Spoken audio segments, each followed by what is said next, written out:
የሞንጆሪኖ ቡድንና መዘዞቹ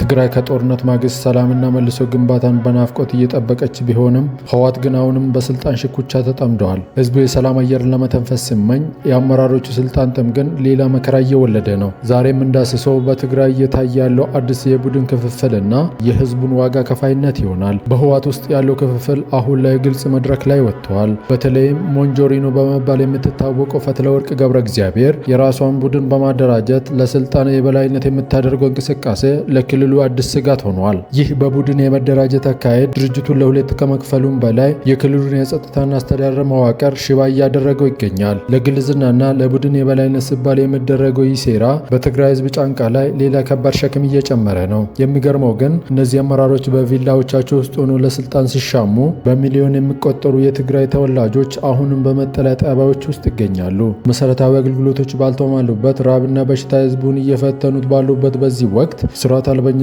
መንገሱ ህዝቡን ዳግም ለከፋ ዋጋ መክፈል አሳልፎ ሰጥቶታል። ህዝቡን እናድናለን የሚለው መፈክር ተረስቶ እኔ ካልገዛው የሚለው እልህ አሁንም በትግራይ ምድር ላይ ነግሷል። ይህ የስልጣን ጥም የትግራይ ህዝብ ከድህነትና ከስቃይ አዙሪት እንዳይወጣ አግቶ ይዞታል። የትግራይ ህዝብ ከቃላት ባለፈ ተግባራዊ ሰላምና ልማት ይሻል። የአመራሮቹ የውስጥ ሽኩቻና የሞንጆሪኖ ቡድን ምስረታ ግን ህዝቡን ለበለጠ መከራ እያዘጋጀው እንደሆነ ብዙዎች ይስማማሉ። ይህ የስልጣን ፍክክር እስከ መቼ ይቀጥላል? ህዝቡስ እስከ መቼ ዋጋ ይከፍላል የሚለውን ጥያቄ በመተው በዚሁ እናበቃለን።